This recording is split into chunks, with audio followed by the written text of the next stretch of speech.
یا اگر کوئی ڈمپلنگ آن دا اسکن یا اسکن تھکننگ فیل کرتے ہیں تو یہ ٹائم ہے کہ آپ اپنے ڈاکٹر کو رپورٹ کریں. نمبر 2, اگر اس طرح کی علامات آپ نہیں بھی فیل کرتے ہیں تو بھی 40 سال سے اوپر کی ہر خاتون کو ایئرلی میموگرامس کروانا چاہیے. یہ بھی پارٹ آف اسکریننگ ہے, ٹھیک ہے. اور نمبر 2 کمز کلینکل ایگزامینیشن, جس میں کہ اگر آپ کوئی بھی ایسا جو کہ پہلے میں بتا چکی ہوں کوئی علامات فیل کرتے ہیں, دین آپ اپنے ڈاکٹر کو رپورٹ کریں. ڈاکٹر آپ کا ایگزامن بھی کریں گے, اینڈ اگر 40 سال سے زیادہ آپ کی ایج ہے تو اسکریننگ میموگرامس بھی کروائیں گے, اور اگر ایج 40 سال سے کم ہے تو اس میں ہم الٹرا ساؤنڈ کرواتے ہیں دونوں بریسٹ کا اور بازو کے نیچے.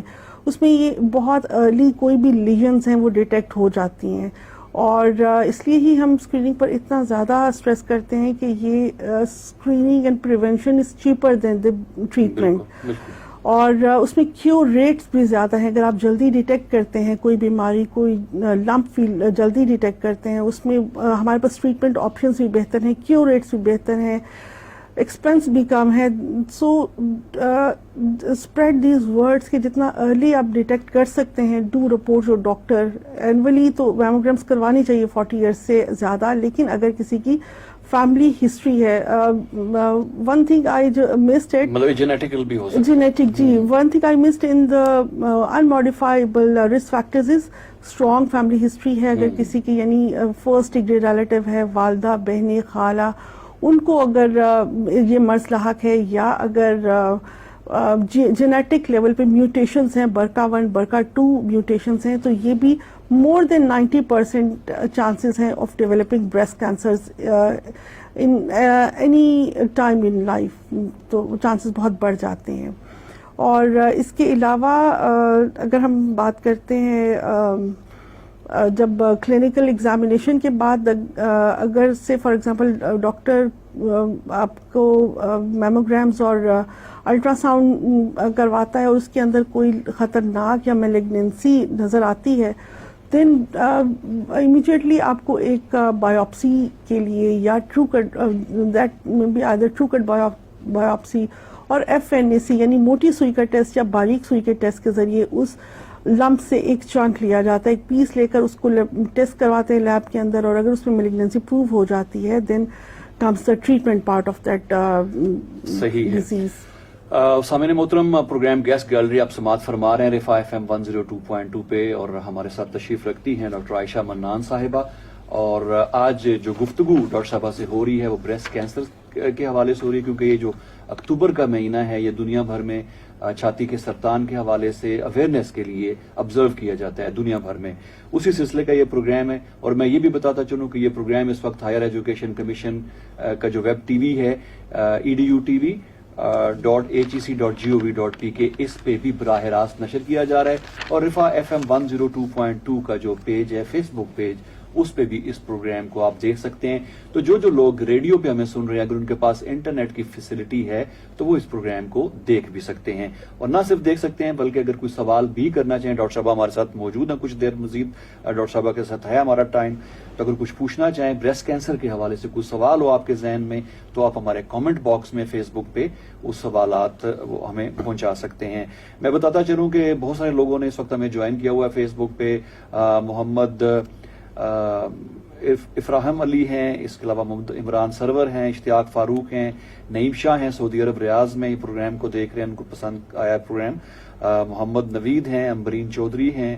اور اسی طرح ایک سوال ہم تک پہنچا ہے کہ بچوں کو دودھ پلانے والی اور دودھ نہ پلانے والی عورتوں میں کیا ڈفرنس ہے, کیا ریشو ہے اس طرح کے کینسر کے حوالے سے, کہ کیا کچھ فرق پڑتا ہے اس سے, ایون اگر فیڈ کرا رہی ہوں مدر یا نہ کرا رہی ہوں؟ جی بالکل, بہت اچھا کوشچن کیا. اگر ایک مدر بریسٹ فیڈ نہیں کراتی ہے تو بریسٹ کینسر کا رسک انکریز ہو جاتا ہے. ایسے نہیں ہے کہ اگر کوئی مدر بریسٹ فیڈ کرواتی ہے اپنے بچوں کو تو ٹوٹلی بچاؤ تو ممکن نہیں ہوگا, بٹ سرٹن چانسز کم ہو جاتے ہیں فردر. لیکن اس میں کوئی ابھی ڈاکیومنٹڈ ڈیٹا ایسا موجود نہیں ہے. لیکن جو ہم نے ریٹروگریڈ مینر میں جو اسٹڈیز کی ہیں اس میں یہی ہے کہ جو پیشنٹس نے اپنے بچوں کو خود فیڈ کروایا ان میں یہ انسیڈنس کم تھا ایز کمپیئر ٹو ان مدرس کے جنہوں نے فیڈ نہیں کروایا ہے.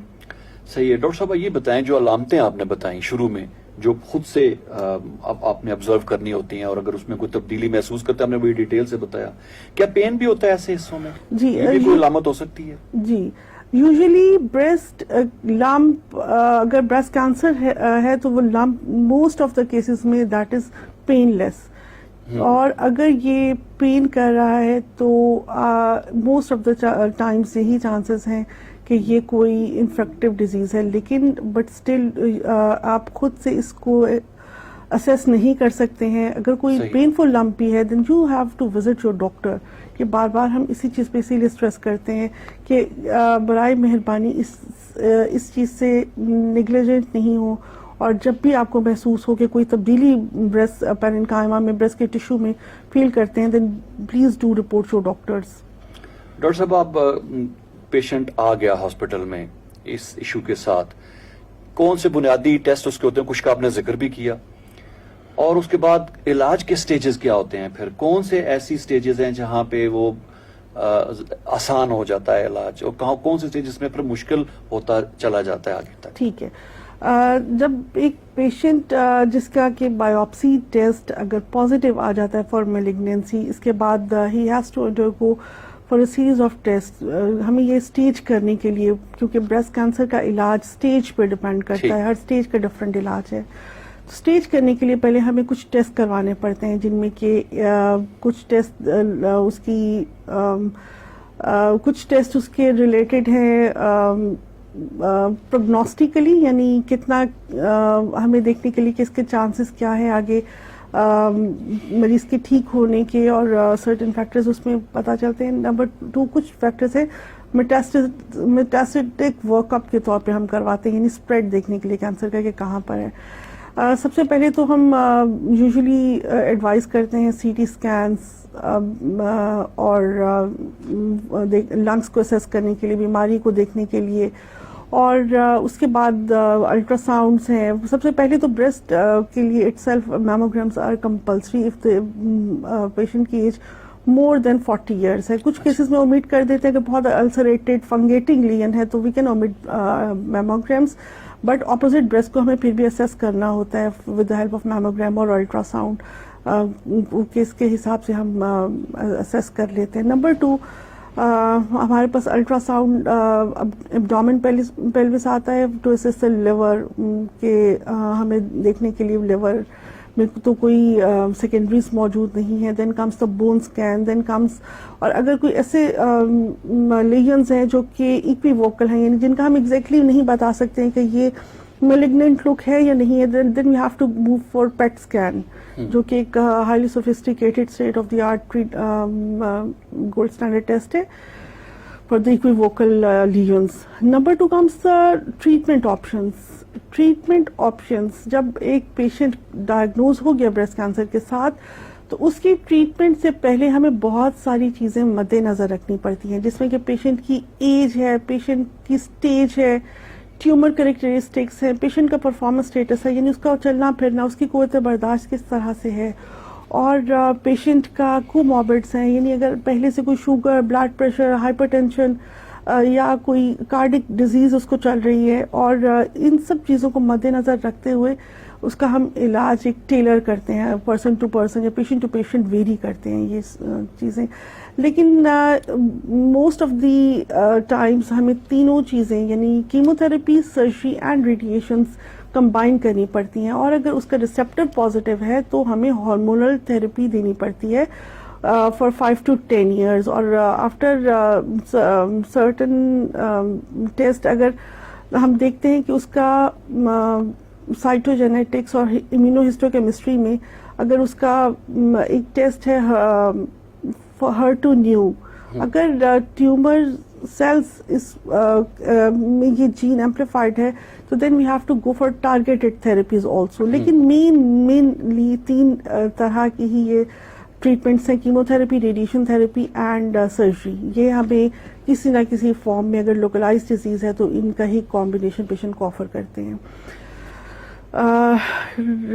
ریگارڈنگ کیموتھراپی, اگر تو پیشنٹ ارلی اسٹیج میں ہمارے پاس پریزنٹ کرتا ہے دین بعض کیسز میں ہم صرف اس جگہ پر سرجری کروا کے, جو سرجری اور radiation therapy are the localize treatment for the breast cancer, یعنی یہ صرف اس جگہ کو ہی ایڈریس کر رہے ہیں جہاں پر وہ کینسر سیلز موجود ہیں. آفٹر دا میٹاسٹیٹک ورک اپ اگر نیگیٹو ہے, یعنی جسم میں کسی اور حصے میں اگر کینسر نہیں گیا ہے, دین ہم اس کو ایفرنٹلی یعنی سب سے پہلے سرجری آفر کرتے ہیں. سرجری کے بھی دو ورائٹیز ہیں. اگر تو پیشنٹ کی ینگ ایج ہے یا پیشنٹ کی ول ہے تو ہم بریسٹ کنزرویشن سرجری کی طرف جاتے ہیں, یعنی اس میں بریسٹ کو بچایا جا سکتا ہے, ہمیں پورے کا پورا بریسٹ ریموو کرنے کی ضرورت نہیں ہوتی ہے.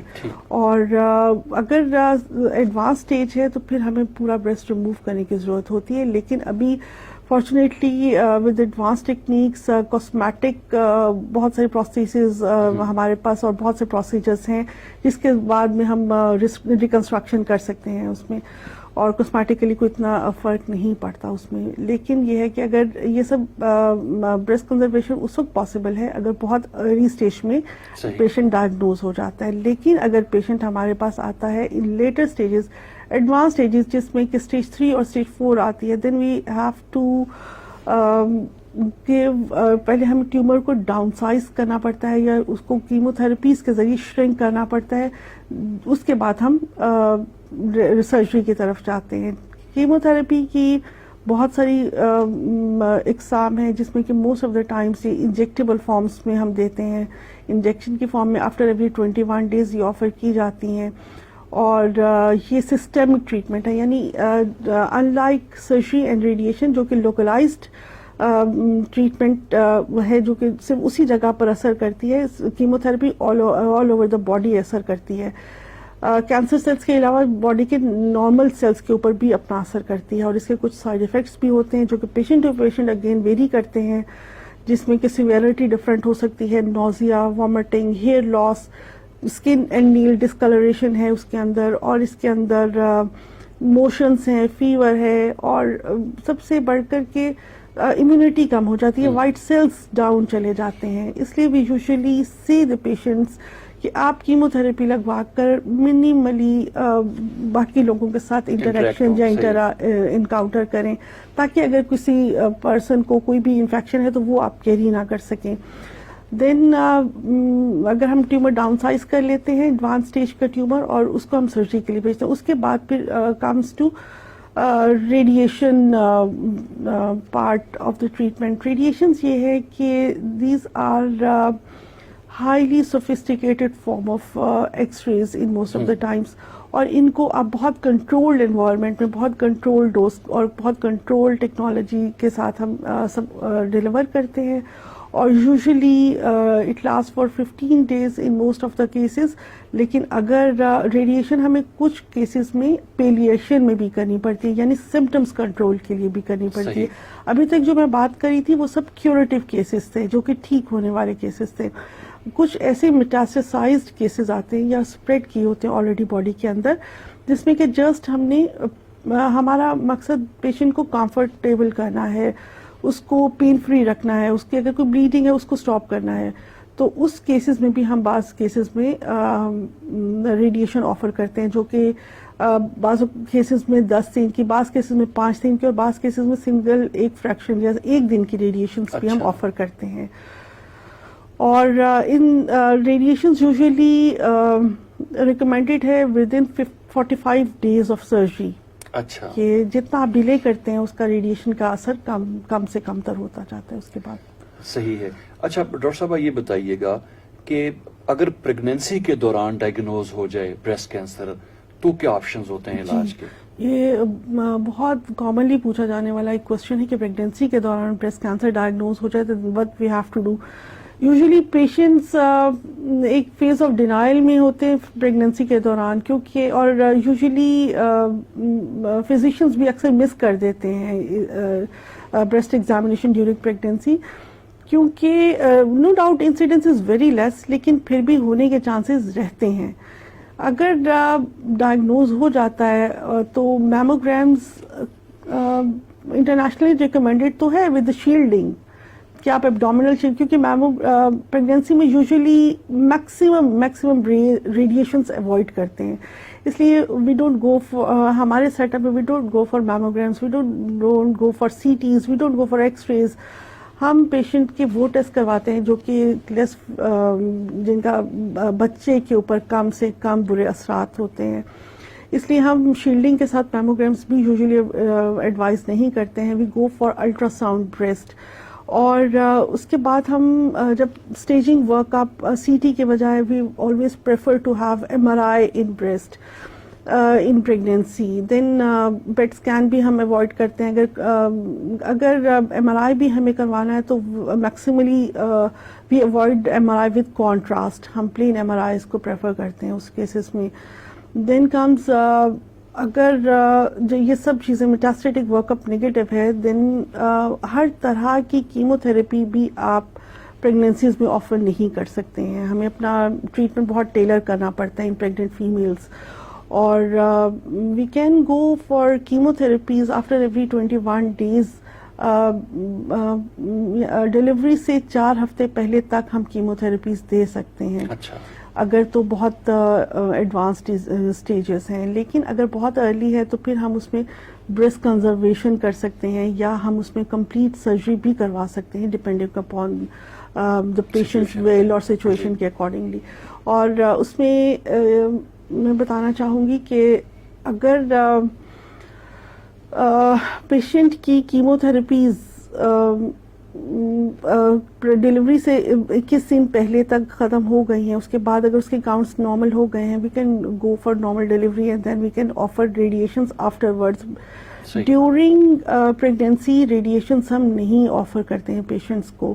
لیکن اگر کچھ کیسز ایسے بھی ہیں جس میں ہمیں وے آؤٹ کرنا پڑتا ہے ماں اور بچے کی صحت میں، ان کیسز میں ہمیں فیملی کے ساتھ پورے طریقے سے کاؤنسلنگ کرنی پڑتی ہے کہ termination of pregnancy is recommended here or not. اور ہمیں ہر چیز اس کو سائڈ افیکٹس بھی پریگنینسی کیری آن رکھنے کے لیے بھی ہمیں سب چیزیں ماں کو بھی اس کے پیرنٹس کو فیملی کو ایک اعتماد میں لینا پڑتا ہے اور ان سے سب چیزیں آپشنس ڈسکس کرنی پڑتی ہیں. اس کے بعد یہ ہے کہ ہم ان کو جو ان کی ول بھی دیکھ کر اور ان کو ساری گائیڈ لائنس بھی اور سب ہمارا پریکٹیکل ایکسپیرینس بھی وہ سب ہم ان کے ساتھ ان کو اکٹھا کر کے اور اس کے بعد اس کی ٹریٹمنٹ سٹارٹ کرتے ہیں. صحیح ہے. ڈاکٹر صاحب آپ کا تعلق نوری ہاسپٹل میں ہے، آپ وہاں پہ ہیں، تو ایک بڑا ویل ریپیوٹیڈ نام ہے پاکستان میں کینسر کے علاج کے حوالے سے. کیا فیسلٹیز نوری ہاسپٹل کینسر کے علاج کے حوالے سے پرووائڈ کرتا ہے؟ جی، Noori hospital is working under the umbrella of Pakistan atomic energy commission. اور یہ بہت سارے لوگوں کے لیے ایک سرپرائز نیوز ہے کہ پاکستان ایٹامک انرجی کمیشن کے زیر اہتمام، زیر نگرانی 18 cancer hospitals are operational in all over Pakistan in different cities and 19th center ہمارا بھی انڈر کنسٹرکشن ہے in Gilgit and that will be operational soon انشاءاللہ. اور یہ کینسر ہاسپٹلس پورے ملک کے 80% کینسر پیشنٹس کو کیٹر کر رہے ہیں، اپنی سروسز پرووائڈ کر رہے ہیں. اور اس کے علاوہ ہر بڑے شہر میں ہمارا ہاسپٹل پاکستان ایٹامک انرجی کے کینسر ہاسپٹلس موجود ہیں، جیسے کہ فیڈرل کیپٹل اسلام آباد میں نوری کے نام سے ہے، لاہور میں انمول اور سینم کے نام سے ہے، ملتان میں مینار کے نام سے ہے، فیصل آباد میں پینم کے نام سے ہے. if you talk about Abbottabad اس میں آئینور کے نام سے ہے، پشاور میں اٹم کے نام سے ہے، کوئٹہ میں سائنور کے نام سے ہے، اور اس طرح کراچی میں AEMC کے نام سے اور کرن کے نام سے ہیں. اس طرح یہ state of the art facilities provide کریں اپنی ایلنگ ہیومینٹی کو. اور اس میں بہت I would like to thank اور پیشنٹ ویلفیئر سوسائٹیز کہ یہ یہاں ہمارے ان ہاسپٹلس میں علاج معالجے کی سہولیات کو کبھی بھی پیشنٹ کی مالی کنڈیشنز کی بیس پر ہم ریفیوز نہیں کرتے ہیں. we